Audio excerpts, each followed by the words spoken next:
Yes, good evening, everyone.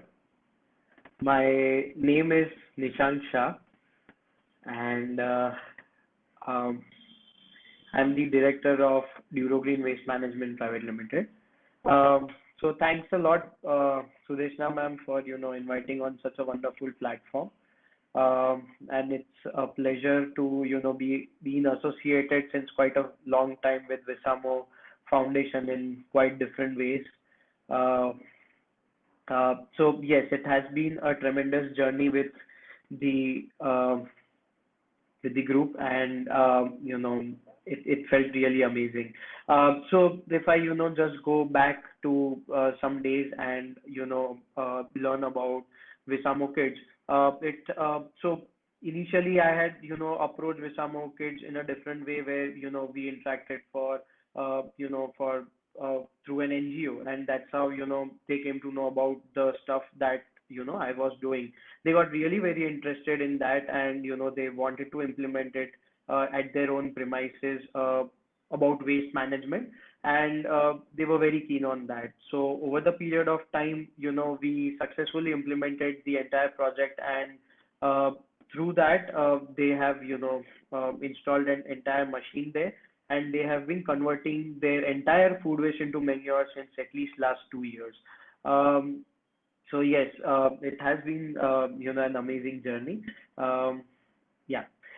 So broadly, in this entire conversation, I will be talking about you know, the the entire waste management system across India, and what is waste management in a way for the people who are very new. You have just heard the word, and what are the other problems that are associated, and what are the solutions that are now coming up in this industry, and how governments, corporations, Swachh Bharat Abhiyan, all are moving towards in a certain direction. So I'll briefly start with that. So as you people already know, since quite a long time, the waste management as a system, the dumping is a very common scenario. So lots of corporations everywhere, people used to just collect the waste from the societies, industries, and everywhere, and they just used to dump the entire waste into the landfills. And very less amount of recycling used to happen. Entirely in every city, because of which over the period of time there were generation of dump sites which are way bigger, and due to that dump sites like Pirana, which is very well known across Ahmedabad, was was developed because no proper solution or no systems were present at that point of time. So a common collection system was only there. These dump sites kept on piling up, piling up, piling up, and it created a very big problem for the city in which they were developed. Uh, through so there were three major problems that came across through that. First was the land pollution, second was the air pollution, and third is the water pollution. So the land pollution is the so as the dumping happens, the land entirely gets uh, the land entirely basically is of no use because of the constant seepage of the leachate. So the land becomes, not usable. So that was one, that huge amount of land where the dumping happens. Second is the water pollution. So the leachate that gets generated. So as you all know that the wet waste and everything has moisture in it. So the moisture seeps out from the waste, and then it becomes more toxic, and then it enters into the water bodies which are underground, and then due to that seepage, it's a very big problem. So due to that, it is creating more and more, issues for that.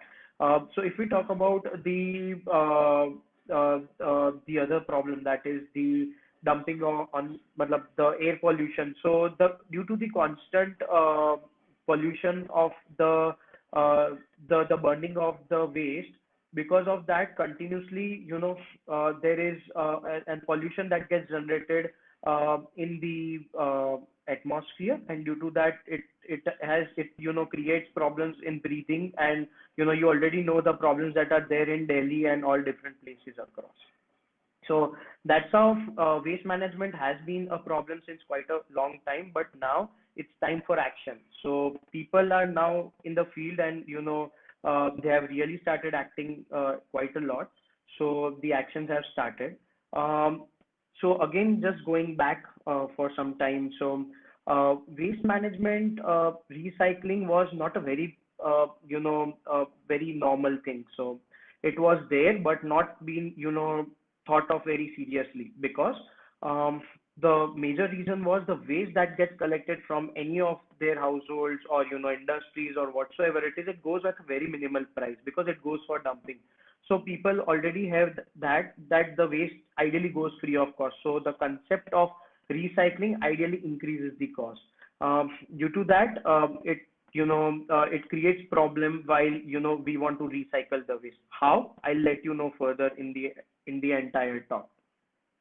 Um, so um, so because of this, as I told you, the actions has already started, and government came up with different policies and set of policies.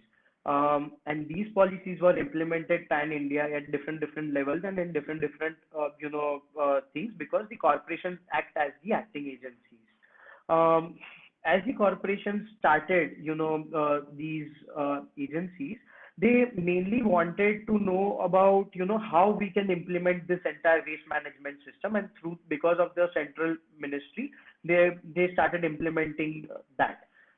So new norms came into picture, which is called polluters pay principle, where people now have to pay money for processing their entire waste. So it now it is not free of cost, or it's not at a very minimalistic cost.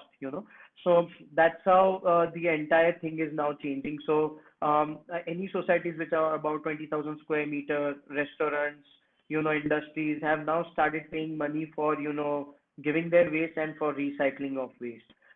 So because of that, many more waste management companies have now started coming into picture, and they are now started flourishing, and many they have been into selling of machineries and everything. So that's how the entire the wheel of waste management was started. And because of this push, many companies, industries, many people started taking interest into this, and it created, like, it was more like a buzzword for this entire thing. And obviously coming with the social angle in it, where it this even prevents dumping of waste. So now, if we talk about this is not just as simple as that. Within 1 year or 2 years, everything gets changed. It takes time for the entire shift to happen. So once that shift happens, it is a time-taking process. It's not like within 1 year the entire thing is gonna be there. So because of that, things started acting upon, and companies like Durogreen were there. Now, coming to what we do is, as a company, Durogreen Waste Management Private Limited, we basically are, a one-stop solution for entire waste management. So here, there are mainly two types of waste. First is the dry waste, second is the wet waste. The dry waste basically consists of paper, plastic, glass, metal, and the wet waste majorly consists of, food waste and the food cuttings. Now, what is food waste? Food waste is basically the leftover of the food, and the food cuttings are the choppings of the food. So there are mainly three methods, ideally, which I know for the composting or converting wet waste into manure. So the first is the normal method, which is a basic pit method, where you dug a pit, you put the entire waste inside it, and then you cover it with dry leaves. The food waste inside you cover with dry leaves, and then again food waste, and then dry leaves, and so that's how it happens. And it takes 30 to 40 days to get it composted in the land. That is a very normal phenomenon and a normal process. Now, now as we started talking to people, so people wanted some systems which are quick, which are better, which are efficient. So that's how semi-automatic composting machines came into picture. So what do we do here is very simple. So we basically crush the entire waste. It gets mixed up. We add bacteria which are basically biocultures.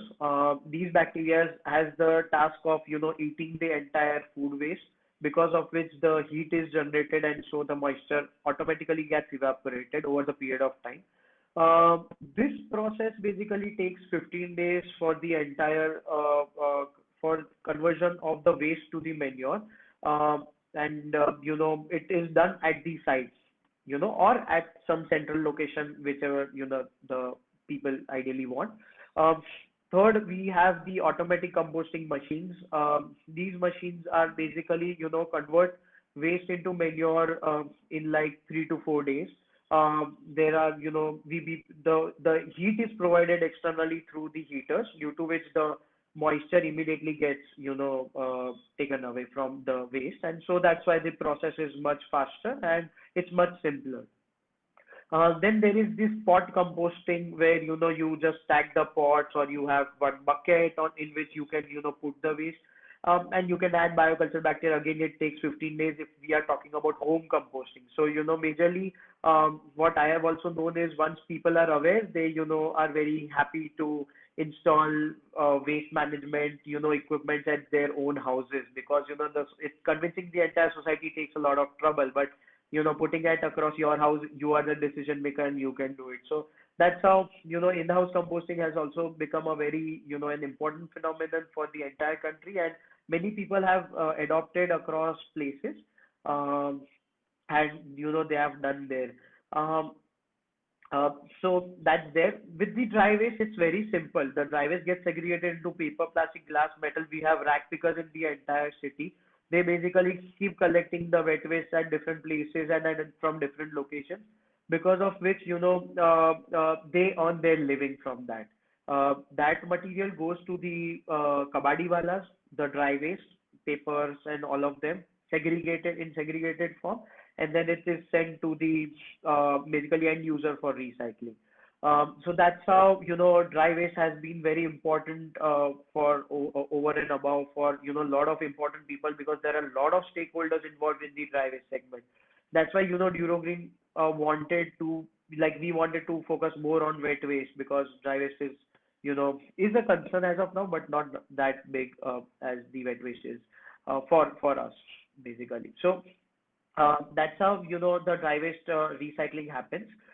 Whatever dry waste is there, many people take it. There are some of the dry waste which still, the rag pickers don't take it because of the money constraint.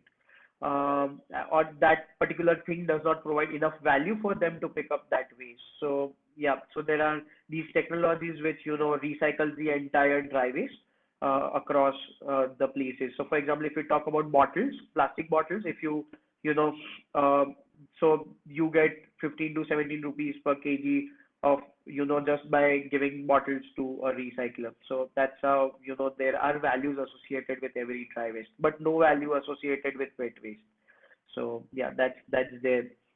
So in a nutshell, we as a company has been, treating wet waste approximately 6 tons per day as of now.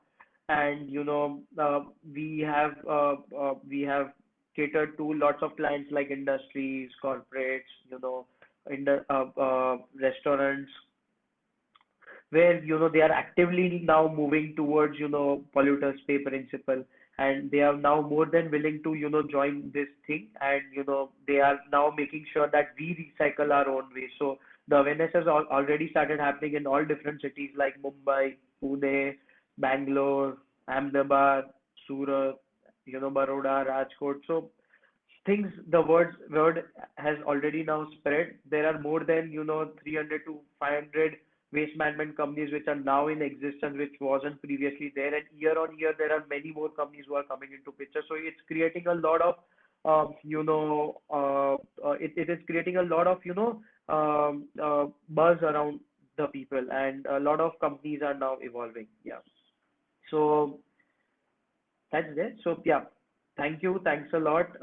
Thank you, Wisamo Kids. I hope this session would be useful to all the people who are, watching it. And yeah, thank you.